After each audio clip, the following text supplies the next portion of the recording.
Kings and queens, welcome back to another video. It is your host, Ordinary Guy, and today we're going to be reacting to the new PlayStation Handheld. Sadly, it's not a PSP2, it's a PlayStation Portal. Not portable, portal. And this is a video from IGN where they're going to have hands-on with the new device, and we'll see what it's all about. I've heard that it's a remote play handheld device. So I was a little against this device because I felt like if you're going to do a handheld device, then you should do something that's competing with the other handhelds like the Switch and make a PSP2. You know, PSP was so good back then. A PSP2 will be amazing. So I guess the Vita did bad because developers wasn't really making games for the Vita. So it was kind of like it didn't do as well as the PSP and kind of flopped a little bit. But I loved the Vita. I thought it was cool and, like, to me, before its time. But let's dive on in on this and see what this is all about. All right, let's go. PlayStation headquarters. Hey, this is Bo Moore with IGN. I am here at PlayStation headquarters in San Mateo, California for a top secret demo. What's up, Bo? I cannot actually even tell you about it until we are in the room, so let's go check it out. Okay, whatever you say. Sony has a storied, if a bit neglected, history with handheld gaming. The PlayStation Portable launched in 2005, back in the PS3 era, bringing with it funky UMD cartridges and what were, at the time, some of the best graphics seen in a handheld gaming device. As revolutionary as PlayStation, but in different ways. Its follow-up, the PS Vita, launched in 2011. It was beloved by its hardcore fans, but never really got the developer support that it needed in order to carve out a meaningful hold in the handheld market. It's Ridge Racer. I had just got the Vita when I started But now college, we're getting a new PSP, sort of. The PlayStation Portal handheld. Right, it's the new PSP, PlayStation Portal, not portable. The Portal is a $200 handheld device that puts PS5 games in the palm of your hand, as long as you're on Wi-Fi. Previously known as... So for me, I like the device. I think it's cool to have an 8-inch screen. It's a screen even bigger than the Switch, which I love. And it has the back of a controller kind of attached to the device. And as you can see how his fingers is wrapped around the handle of the controller, the ergonomics is probably amazing. So that's one thing I like about it. And then hearing that the device is $200, that makes me feel a lot better because I thought they might overcharge us for like $250, $300 or some crap like that. But $200 is not that bad for a controller essentially with a screen, and you can remote play. Project Q. Portal uses the PS5's remote play feature to stream games from your console. Importantly, the Portal also offers all of the features and ergonomics of the PS5's excellent DualSense controller, including haptic feedback, adaptive triggers, and its touchpad. To be clear here, Portal isn't really doing anything inherently new. Remote play has existed since the PS3 era, allowing you to stream games from your console to a handheld or smartphones, tablets, PCs, and Macs. That said, remote play has never really been an ideal experience. You're either compromising on visual quality, control setup, ergonomics, or some combination of the above. You can make it work, but it's not super convenient. So the goal of PlayStation Portal is to eliminate all of those pain points and make remote play as easy as just picking it up and playing. The Portal can do something that other remote play devices can't. Just wake up your PS5 just by turning it on, so it's ready to go. So that's good. Its design essentially takes a standard DualSense controller, chops it in half, and then slaps those two controller grips to the side of an 8-inch 1080p LCD display. It's definitely a little weird when you're used to the more singular-looking designs of current handhelds like the Nintendo Switch and Valve Steam Deck, but it's also lighter than either of those while still giving you both a large screen and full-size controls. That's crazy because the DualSense grips... A Switch is really light already, so how light is this thing? And I don't want it to be too light where it doesn't feel premium either. Feel exactly like a regular DualSense controller, and all of their best features are available here. Trying it out with Astro's Playroom, I could feel the haptic showcase just as well as when I experienced it on a DualSense, and the Portal's adaptive triggers simulate the pull of Aloy's bow in Horizon Forbidden West in exactly the same way. Even the DualSense's touchpad is available, Though instead of the single center pad, there are two touch areas that pop up on the bottom left and right of the display where you touch it. There's a USB-C port for charging, a 3.5mm jack for wired headphones, and a small pair of speaker grills if you don't want to use headphones. Connectivity-wise, it supports Wi-Fi and PlayStation Link, more on that in a minute, but it does not have Bluetooth. On the visual... That's kind of weird. No Bluetooth? Like, why? Like, because that means I can't connect my my Bluetooth headphones to just listen. And so now wired headphones, like that's kind of stupid in my opinion. You should always have Bluetooth. They did that on purpose for something. Quality front, the PlayStation Portal delivers. The 8-inch 60Hz LCD display succeeds at translating PS5 quality visuals into a handheld format. Colors look bright and vibrant, though Sony hasn't given me any brightness, color gamut, or HDR specs beyond that it's just an LCD panel. And the 1080p resolution offers a nice pixel density for the screen size. Now, does it look as good as playing on a 65-inch OLED TV? Of course not. But as far as handhelds go, the 8-inch screen feels expansive. Well, that's good. It looks cool and futuristic. That's one thing. The video, of it. course, is being streamed from your PS5 rather than run locally on the device. And the proverbial sword of Damocles hanging over all game streaming devices is always latency. That is the slight delay between when you push a button and when the action on the screen responds. That's the big thing that we're worried about. During my demo, I didn't experience any noticeable latency. Of course, this was a private demo under ideal conditions, so that experience could change depending on your personal Wi-Fi setup. You don't actually have to be in the same room or even on the same local network as your PS5 in order to stream your games. Okay, so that right there makes me feel good. He has headphones in. I know that's the PlayStation earbuds. So he's somehow connected to still to the thing. So I'm assuming these headphones are connected to his PS5 and somehow it connects to his unless they're forcing you to buy these headphones because they specifically pair with the remote play, or maybe just connects to your PS5 and then gives sound to the earbuds. I don't know. We'll have to see. That they mentioned that you just need Wi-Fi, so I can go to a hotel, I can go to a friend's house, or just be on the go. And I'm hoping my probably could be enough to be able to use it.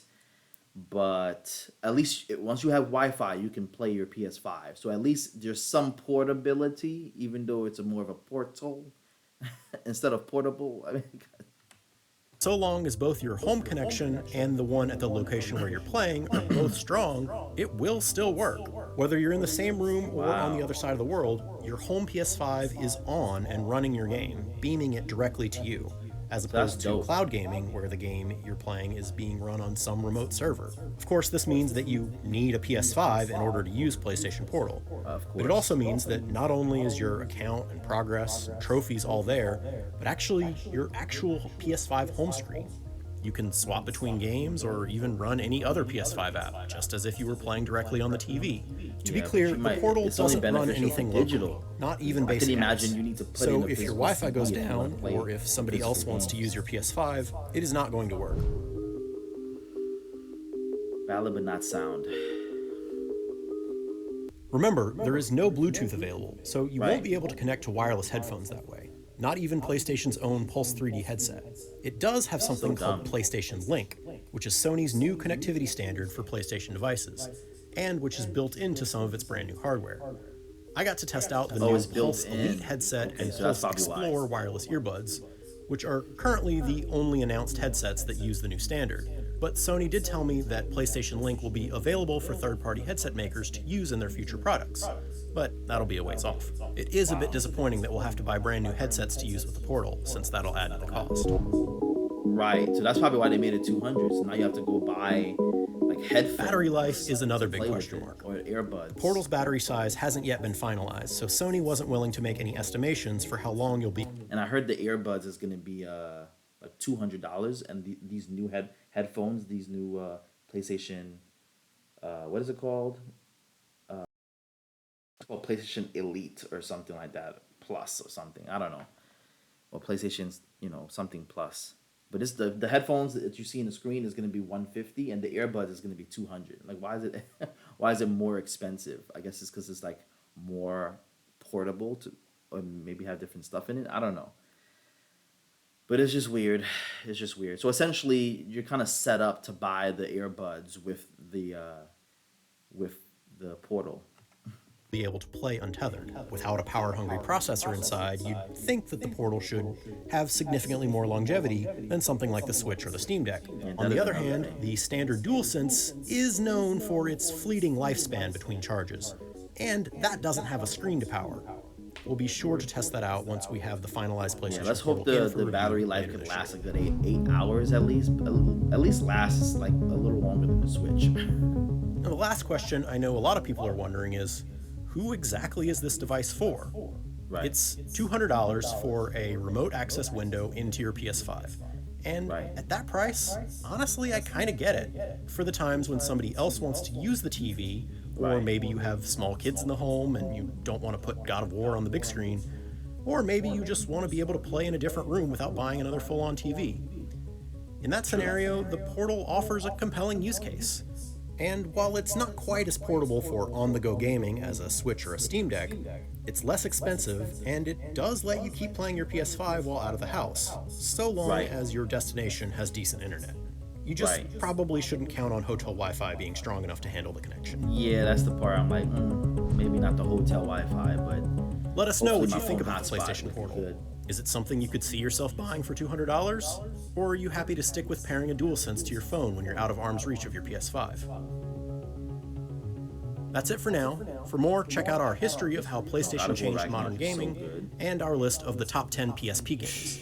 Plus, stay tuned for all of our Gamescom coverage, and for everything else, stick with IGN. And now, ladies and gentlemen, please to the welcome PlayStation the Portal. latest addition to the PlayStation family.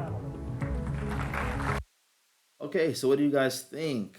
I think it's interesting. Again, I was against it at first because naturally you're like, ew, a remote device, a remote play device? Like, just make a PSP 2 and just make it $300 or $350 or something like that, you know?